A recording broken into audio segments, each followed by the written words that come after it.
So coming up this weekend in Chicago, in an arena that can hold over 20,000 people, we have UFC 319, headlined by Dricus Du Plessis and Khamzat Chimaev. I genuinely think that this might be my most anticipated main event of the year. And honestly, I think the card itself is very, very good. Now, I do think that it kind of does lack like a super ridiculously strong supporting cast of a great featured fight and co-main event. But this card, top to bottom, is fantastic. I do believe the Ultimate Fighter finals are going to be on this card as well, but I will break those down in a separate video in case we do end up getting more than 2 extra fights added to this card.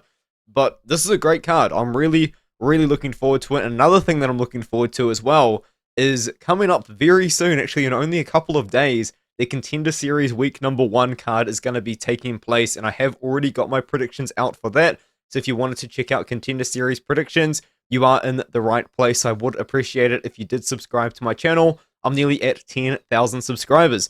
And of course, last weekend, it was a very good card for my picks. Now, admittedly, I did just pick all of the favorites. I did end up locking in Christian Leroy Duncan as my prediction for my We Want picks, as well as the MMA predictions tracker picks that is tracked. I guess like he's like the third party guy that tracks everyone's picks. But I did end up going with all favorites. But this card, I have actually picked quite a few dogs, so I think that this could be a pretty fun card to kind of look out for opportunities like that. And if you did want to check those out, of course, We Want Picks does have a premium membership service where you can get access to Angelo's bets, Jacob's bets, Sam's bets, as well as my articles for the Contender Series and the PFL, and other stuff like that. If you do sign up using my code ARTEM, you do get 10% off your first membership. I am going to skip Tough until all of the fights have been announced. I do actually know the welterweight winner, but I know there's people out there watching Tough, and I don't want to spoil it, and I don't want to be that guy. So, Karine Silva versus Dione Barbosa is the first fight I want to talk about in this video, and I do think Karine Silva does win this one here as a favorite. Dione Barbosa has been a pretty good source of picks in the past. She has been getting quite a few finishes recently, and I do know that Jacob, in particular, from the We Want Picks team, has been betting on her to do so.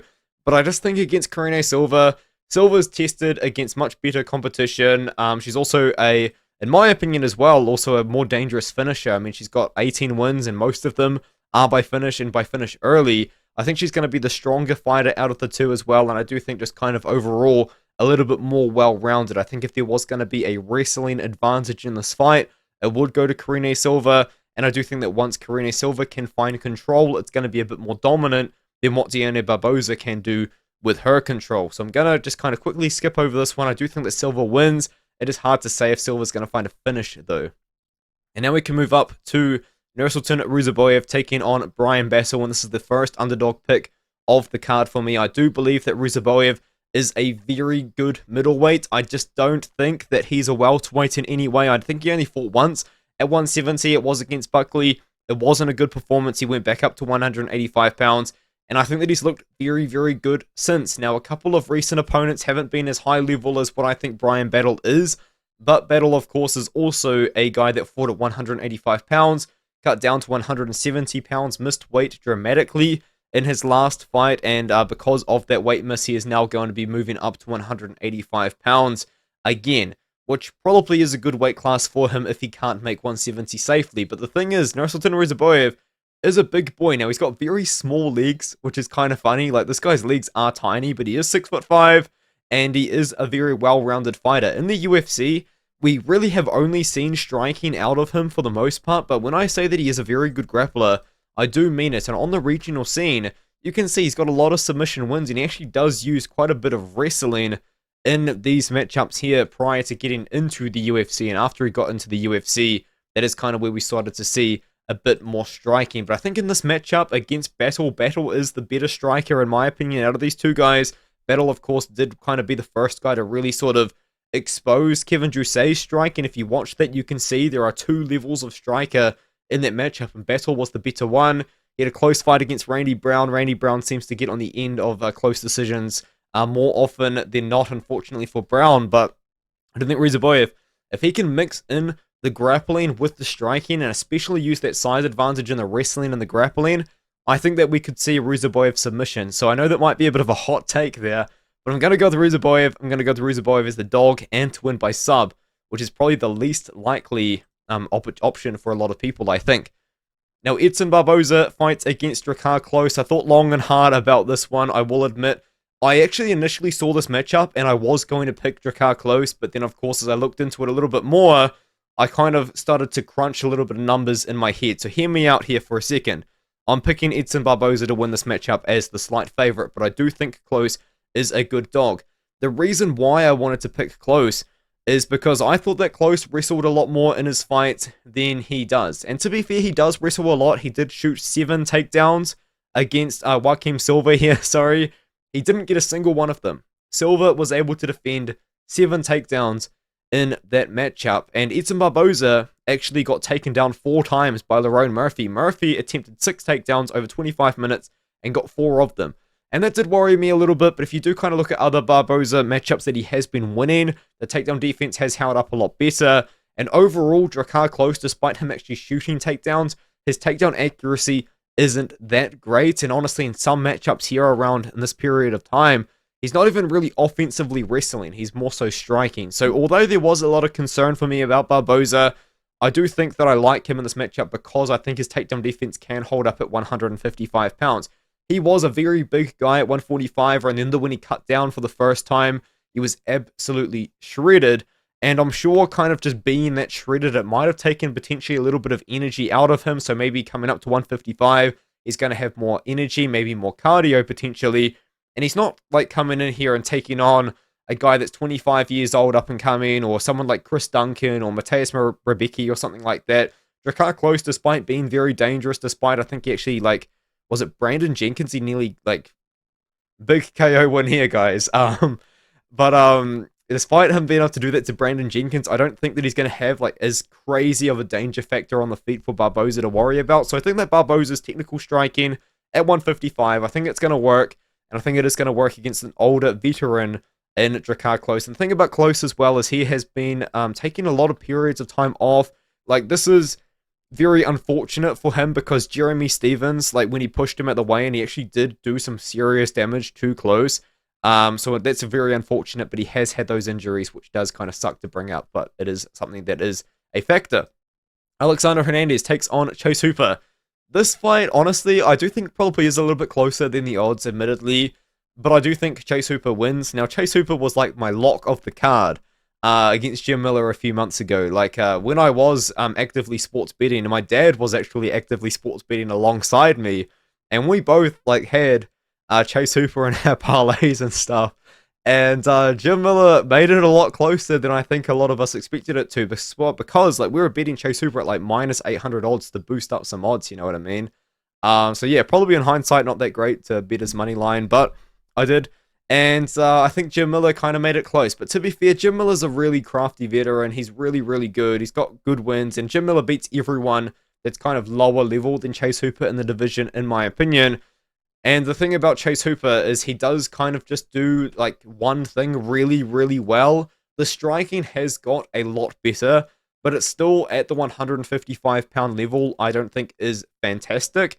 But it is good, it's serviceable. He was able to knock down Vyacheslav Borchev, who I do consider to be a pretty good striker. But I think against Hernandez, he's going to want to get the takedowns. And I do think he gets the takedowns. Hernandez, throughout his career, most notably over the last few years or so, has been jumping between 145, 155 pounds. He's looked a lot worse at 145 pounds than he has at 155 pounds, I will admit that.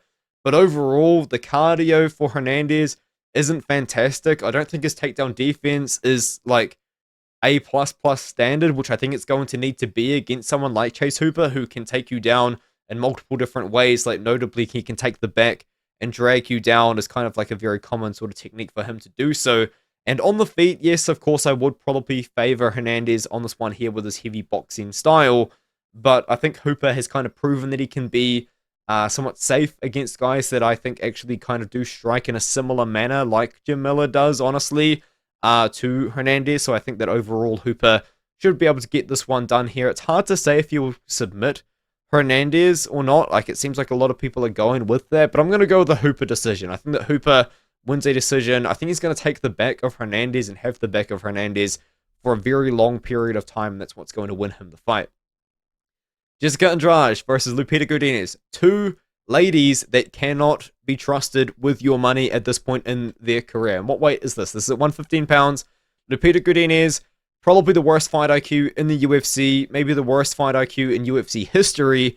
And Jessica Andrade at this point in her career, honestly, she kind of just seems like she's fighting for money, and like that's fine, but she's kind of now at this point, I think, the Kevin Holland of the ladies divisions. You know, she's been taking all of these fights on short notice. I think there was a period of time when she was like, I don't want to say something incorrect, but I think she owed someone money. Like, I think that she broke up with her partner or something, and she owed them money or something like that. So she just took all these fights on short notice, back to back to back to back. And it kind of worked out for her. I guess she got a big KO win over Dione, but she took a lot of losses at that time. And now it kind of just seems like she's taking some of the hardest fights she can possibly take. And I would actually say that Lupita Godinez is a somewhat similar stylistic matchup to fights that she has struggled against in the past. Like Erin Blanchfield, a wrestler, Tatiana Suarez, a wrestler, of course, Jasmine Sudovicius, a wrestler, and that's what Godinez is, or that's what Godinez wants you to think she is, because she refuses to wrestle. She lost to Angela Hill because she refused to wrestle. You cannot trust Lupita Godinez with your money. She does not make smart decisions in the cage whatsoever. So if Lupita Godinez goes there and stands with Andrade for 3 rounds, she probably loses. But I think that if she wrestles, she wins. I'm going to pick Lupita Godinez based on that skill set. She is the better wrestler in this fight. She's a very good wrestler. The fight IQ, though, is so bad. Like, she might just refuse to wrestle and just accept getting knocked out. And if she does, I don't know what I'd say. I just don't know what to say. You cannot trust either of these two with your money, but I am going to have to pick Godinez to win a wrestling-based decision. And now we have the legendary GM3 is on the prelims of this card, taking on Michal Oleksiejczuk. And I tell you guys, the legendary GM3, when was the last time we saw him out there aside from Brad Tavares? It was against Rainier Derrida, and you could argue he was potentially on his way to winning a decision against Rainier Derrida, and Rainier Derrida just beat Kevin Holland, he just beat Robert Whittaker, he just beat Bo Nicol. Like, GM3, he gave Rainier Derrida a tough fight, and this is the thing, that fight is the worst thing that could have ever happened to me, because it made me doubt Rainier Derrida so much. I picked against Rainier Derrida, I believe, every single time because of this one fight. GM3 made it so close against RDR. It was ridiculous. And then he did lose to Tavares, but that was a nightmare matchup. The worst possible stylistic matchup they could have given GM3, honestly. And here's the thing about Michal Oleksiejczuk. Like, can you make that same argument? Like, can you say that Michal Oleksiejczuk is a nightmare matchup for GM3? Because if you do think about it, what does Michal Oleksiejczuk do? He boxes. It's all he does. It's all he does. He doesn't throw kicks. I don't think he's actually thrown a kick in the UFC above the waist, which is kind of insane. And he doesn't really offensively wrestle at all. Doesn't offensively grapple at all. Like, his takedown defense is okay.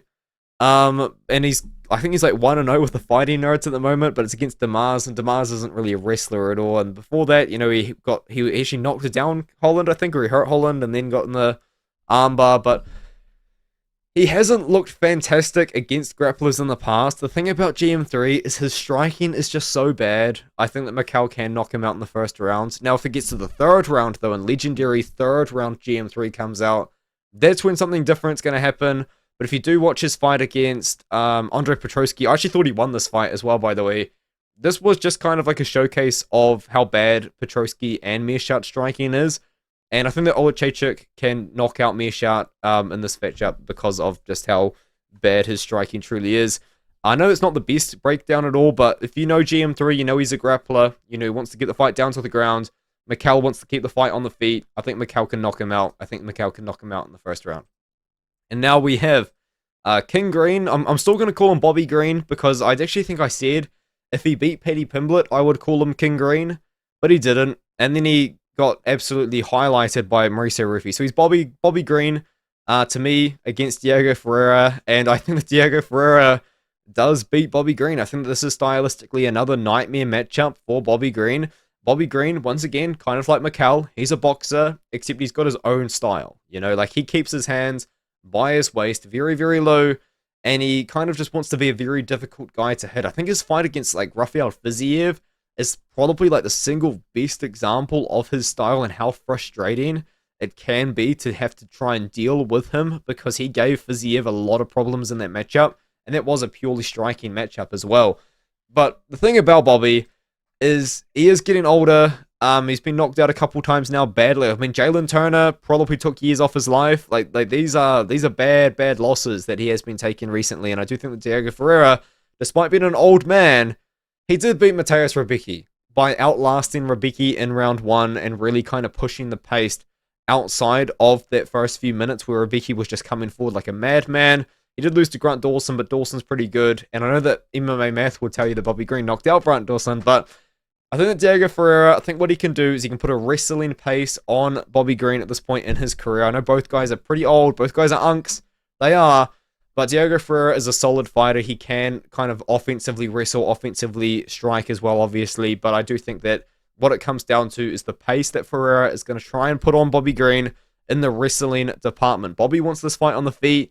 Diego Ferreira ain't going to let him get away with that. So I'm going to pick Diego Ferreira to win this fight. I think it's going to be some sort of finish on the ground, whether that is ground and pound, whether that is BJJ.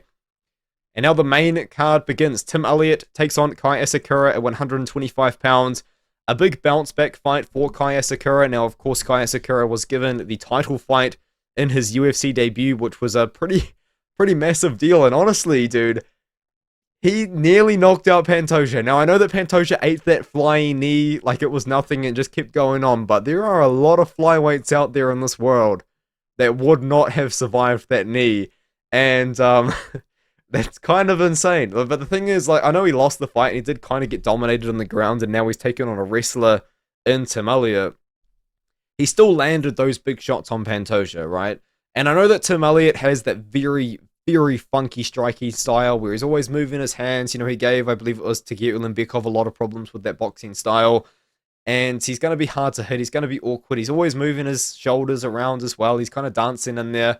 Very difficult fight in style to fight.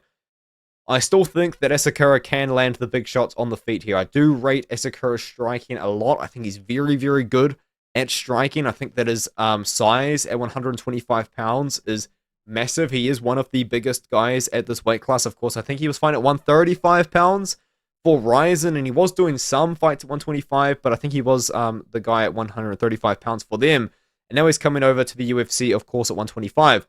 Tim Elliott, as I did say, very awkward striking style, but he wants to wrestle and he wants to grind out control time on top. The thing about Tim Elliott is I think that there is a very good chance for him to pull off an upset here. The problem is he just needs to be able to do it for 15 minutes without getting caught once by Kai Asakura. And I know those are guys at 125 pounds we're talking about here, and typically guys at 125 pounds don't have one-punch KO power. I do believe that Kai Asakura has it. I think that this is a step down in competition, of course, from Alexandre Pantoja, who, maybe aside from Mighty Mouse, obviously, is putting together a resume that is going to cement him in like the UFC's like flyweight GOAT conversations. I mean, I don't think he'll ever get to Mighty Mouse's level, but you know, you guys know what I mean by that. Like, he's defended the belt a lot already, and I think that Asakura versus Elliott is a lower sort of level matchup. Not to discredit Tim Elliott, but it is, in my opinion, for Asakura here. I do think, though, just to throw something out there, I think Kyoji Horiguchi, who is currently signed to the UFC right now, actually would give Alexandre Pantoja his toughest test. I do believe that. But I think that Kai Asakura does knock out Tim Elliott in this matchup. Good opportunity for him to kind of get something coming back. And it'll be interesting to see what happens with him from there. Maybe they do Kai Asakura versus Kai Kara France. Bring it to New Zealand. Please bring it to New Zealand. But anyway, we move up to Cannonier versus MVP. The first thing I thought when I saw this fight, honestly, was, oh, I might be able to pick Jared Cannonier as an underdog in this spot. And I really considered doing it. But when you think about this matchup, it's really bad for Cannonier. Now, the reasoning why I was thinking about Cannonier was because when I think of Jared Cannonier, I think of a very aggressive guy that comes forward and boxes and he throws down massive shots and he lands them and he knocks people out. But let's be honest, that's not Jared Cannonier anymore in the Big 2025. You know, we actually haven't seen that version of Jared Cannonier, I think, maybe since 2019. Like, Jared Cannonier kind of since that point, well, maybe you could argue he kind of brought it against Gastelum. This fight was very low level as well, but Cannonier, like, always to me, like, when I think of Cannonier, I think of a guy that's coming forward and throwing bombs and just landing big shots. But recently, he really is just very low volume. Like, and if you do look at Israel Adesanya, and yes, I am making this comparison, Michael Venom Page and Israel Adesanya, he froze in there, man. He just let Israel Adesanya land his kicks from range, land his strikes from range, and just kind of throw 1 or 2 punches at a time. And that's what MVP does. MVP has a very, very difficult striking style to pick up. And the way that he will be awkward in there, he will have his hands by his waist, he'll be kind of moving around and doing all sorts of stuff that we haven't really seen anyone do before prior to MVP. I'm kind of thinking like maybe Kevin Holland is an example, and I know there's someone else that just isn't quite coming to my mind that also fights in that way. But MVP, very, very unique sort of striking style, and he makes it work. And the way that he makes it work is he will just kind of throw 1 strike at a time. And I do genuinely believe that Jared Cannonier is going to let him do that, because that's kind of what Cannonier does. He's a low volume guy. He's not really just going to go into the fire, despite the way that he used to fight, which was like that. He just doesn't really do it anymore. So I can't trust him to do that as the dog. Now, do I think there's a chance that Cannonier just comes forward, bombs forward, JDM style, and knocks out MVP? Maybe. But I can't pick it to happen. I'm going to pick MVP to win a decision. I think it could be close based on the numbers, but I think it's going to kind of look like maybe like Adesanya versus Vettori, where the numbers are somewhat close, but like Adesanya was controlling the fight the entire time sort of situation. So I think we see MVP outpoint Jared Cannonier in this fight to a decision victory. Now we can move up to Geoff Neal as he fights Carlos Prates. I like this matchup for Prates. I like this matchup for Prates a lot, actually, because this is a matchup which Geoff Neal will fight the fight in a way that Carlos Prates wants him to fight. And I know that doesn't really make any sense, but if you do kind of watch back in Gary versus Carlos Prates, in Gary gave Carlos Prates no opportunity to hit him. If you watch Li Jingliang versus Carlos Prates, Li Jingliang gave Carlos Prates so many opportunities to hit him. So many. And in Gary just kind of fought him with a style from range, where Carlos Prates was kind of out of range. Carlos Prates was getting pressured. He couldn't really do anything. He got taken down a couple of times as well. Like, overall for Prates, he kind of just had a guy in front of him that wasn't... It was like Chris Curtis versus Jack Hermanson. You know what I mean? It's kind of the analogy that I'm trying to make. But Geoff Neal's going to stand and bang. Because Geoff Neal is a fun fighter, man. He's a very talented boxer. I think before JDM really made his name, I think a lot of people kind of touted him as the best boxer at 170 pounds. I do bring up the performance against Shavkat Rakhmonov as being impressive, despite a lot of people being like, oh, he was down 2 rounds to Shavkat. He still made Shavkat look very human. That was a very big performance for Neal in his career. But I think in this one here, I think what we're going to see is Geoff Neal being the pressure forward guy that he is, and it just doesn't really work. Like, you can't really pressure Carlos Prates because of 2 things, mainly. The main thing is his footwork is elite. It's so good. The second thing is he hits so hard.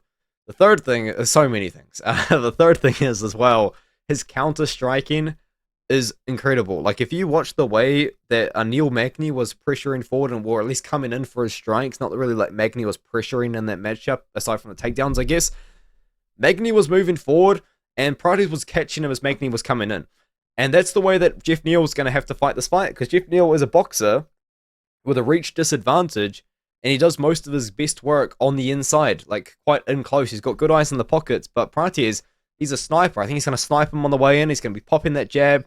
He's going to be throwing that hook as Neal is diving in as well to throw his combination. So I think that eventually Prates is going to land something on Geoff Neal in this matchup. I'm going to pick Prates to win by KO. I think it's a good opportunity for him to get a victory back, and it'll be interesting to see what happens to him next. Like, maybe he makes a quick turnaround and fights in Australia. Like, he seems to quite like to fight in Australia because I believe his the mother of his child lives in Australia, so that'd be quite interesting to see if he does make a quick turnaround at that period of time. But I think he does knock out Geoff Neal in this matchup.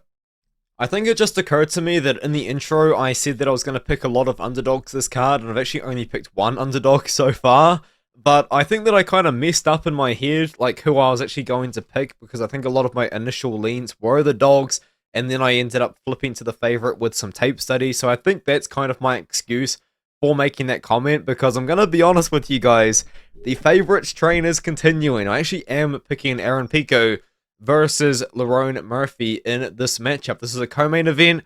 It's been made on, I would say, like, relatively short notice. I think only about 3 weeks notice, but I do know, to my knowledge at least, that Pico has been getting ready for a fight. He has been rumored to be fighting against Moza Evloev, which would have been an epic fight. And I do think Evloev would have won that fight, honestly, but if anyone was going to give Pico, Evloev some problems, aside from the champion, it probably would be Pico or Diego Lopez. But here's the thing about Pico. On paper, and I mean it when I say this, on paper, Aaron Pico is probably one of the better MMA fighters out there. This guy, he is a freestyle wrestling world champion as a junior. He actually has also been a bronze medalist and a silver medalist multiple times at the World Freestyle Wrestling Championships. I believe he was trialing for the Olympic team, and he nearly made the American Wrestling Olympic team, which is a pretty big deal. He is a boxing Golden Gloves national outstanding boxer, which is a pretty big deal, because America is a really big country. And just kind of glaze myself here, guys. One of my sparring partners when I was boxing actually was the regional Golden Gloves boxer in New Zealand of my area that I was in. So shout out to him. But yeah, Aaron Pico, national Golden Gloves guy. What else can I say? National Pancration champion. Aside from that as well, I think he was a European Pancration champion in 2010. He went to the Pancration Championships in Ukraine. You name it, Aaron Pico has probably won it. And you can tell when he fights. Now, here's the thing about him, though. He signed with Bellator. Bellator mismanaged his career really, really badly. Like, he made his debut against a guy that had 10 professional fights and a winning record. He should have fought a guy that was like 5-5, not 8-2 as his first fight to start with. And then they just threw him in there with pretty decent guys. A surging Aaron Borix when he was like, what, 4-2 in the promotion. Like this is career mismanagement at its finest. If I've ever seen it in my life, it is. And he was starting out by just knocking out these guys that clearly weren't quite his level. And as time did go on, you can see that he's been starting to initiate a lot more wrestling into his game. And I think that's what I like the most. Despite in the rematch against Corrales, him finishing him in the first round with ground and pound, there was a lot of wrestling that happened in this matchup. There was some wrestling that happened against the Chinny Carvalho as well. And I think that kind of overall we're seeing Aaron Pico wrestle a lot more in his fights. And I think that is something that I really like to see when it comes to a fight against Lerone Murphy. Because despite Pico having such those good boxing background and overall, in general, in my opinion, such good striking, I think that when it comes down to the striking in this fight, I actually think that Lerone Murphy is going to be the more comfortable guy out of the two on the feet, sorry. Because Murphy's striking style is interesting. You know, he does fight from range well. He can be, I guess, like somewhat low volume at times. But, you know, he's coming off some massive wins. You know, a big win over Josh Emmett by decision. A massive win over Dan Ige, which I think has aged relatively well, despite Ige not really showing up against Pitbull that well. A big win over Barboza, who's on this card. And also a win over Kulibau, which hasn't aged great. But at the time, a big win. And I want to talk about this fight against Santos, because Santos took on Murphy on short notice, and Murphy was clearly not prepared for a grappler in this fight, because Santos found a lot of grappling success against Murphy in this matchup, and now Murphy is taking on, again, on short notice, a wrestler, not only just a wrestler, a guy from the States that has, you know, had Olympic wrestling aspirations at one point in his career, has this pancration background, which is a very, very good base for MMA, by the way, and can mix it up well. I am well aware that the Bellator guys haven't been showing up. Patchy Mix, I'm talking to you. Oh my god, Patchy Mix, dude. I'm never ever gonna live that one down, because I really believed in him, you know. I really, really did. But anyway, I think Aaron Pico's good. I'm aware that a lot of these guys coming over from other promotions aren't finding that much success, and I'm aware that Lerone Murphy's 16-0. But when it comes down to it, guys, stylistically, this isn't a good matchup for Murphy in any way. I think Pico, if he chooses to go out there and offensively wrestle, I think he might be able to surprise a lot of people. And he is the favorite right now, but kind of I'm seeing a lot of this sort of like UFC bias out there from people saying that, Pico's going to get UFC jitters. I would be surprised if he did. Like, at the end of the day, Bellator wasn't like a small promotion. Pico's fought in front of 10,000 plus fans before. Yes, this probably is the biggest arena Pico has ever fought in MMA, at least, unless he kind of has fought in bigger opportunities in other sports. But yeah, I don't think that the UFC jitters will really kind of be a thing for Pico. He has fought for the PFL, he has fought for Bellator, he's fought for a big promotion for a long time. I think that Pico goes out there, and if he wrestles against Murphy, I think he's going to find a lot of success in this fight. So give me Aaron Pico to win by decision over Lerone Murphy. And now we have the main event. Okay, guys, I hyped everyone up. I said, look, we were picking so many underdogs. I'm sorry, guys. I'm sorry. I actually did not mean to kind of swerve everyone in that way. But I am picking Dricus Du Plessis to win this matchup as the underdog against Khamzat Chimaev. Now, I think that this is a very good argument to pick Chimaev in this fight, but I'm about to make a bunch of arguments to not pick Chimaev in this fight, and it really just kind of comes down to my concerns regarding his health, my concerns regarding his injuries. Now, I did pick Whittaker to beat Chimaev, by the way. I'm going to put my hand up and say that. However, my reasoning for this was it was in October. In June, Khamzat Chimaev was in hospital. There are photos of Chimaev. He had the face mask on. He had one of his friends was sitting in the room praying while he had this face mask on. And I thought, he's coming out 4 months later against Robert Whittaker. Like, he is not going to be healthy. He's not going to be good. Like, healthy good is what I meant. And obviously he ended up winning that fight really well. And another thing as well that I think is worth noting about Chimaev too is the cardio kind of has shown to be not that great. But the thing about Chimaev, he really is just truly a case of what could have been, Because at the end of the day, Khamzat Chimaev, he was the guy that was going to really make stuff happen. He came in and he dominated guys in 2020. He started to dominate guys in 2021. I know he had the spout with the 19, and he nearly died because he's got like an immune disease. Not an immune disease, maybe like a lack of immunity, I guess, but he come back and he looked good, and then he kind of got sick again, which really sucks, honestly. But yeah, just kind of overall, it's been a very sort of odd career for Chimaev, and he missed weight against Diaz, which was meant to be the main event. A lot of going on, but that's kind of outside of the cage stuff. Let's talk about the inside of the cage stuff. Khamzat Chimaev, incredible wrestler. The striking in general is good. Now, it's not fantastic. I think that he actually kind of makes up for, in my opinion, a lot of maybe sort of technical lacks with big power, and I think that Dricus Du Plessis does the same, to be honest. But where he breeds his butter, it's in the wrestling, isn't it? And he is very, very good at it. I don't actually know what his wrestling credentials are prior to coming over to MMA, but I know that he was like on the Swedish national wrestling team, because I do believe he was living in Sweden before moving to the UAE. But Chimaev, he was a good wrestler and proved that a lot inside of the UFC. We can talk about Dricus Du Plessis here. Dricus Du Plessis, how do you even describe him? He's a very sort of sloppy guy. Like, his striking is not technical in any way. He's a decent grappler. I think he actually started out as a K1 kickboxer, which is kind of nuts. I think if I do go down far enough into his career. However, a lot of his wins in the MMA, in the early days of his MMA career, actually come by grappling victories. So he can grapple quite well, and at least he has had high-level grappling experience to pick up these victories by submission for a very long period of time in his career. And but the where he's kind of been winning a lot of his fights more recently is on the feet.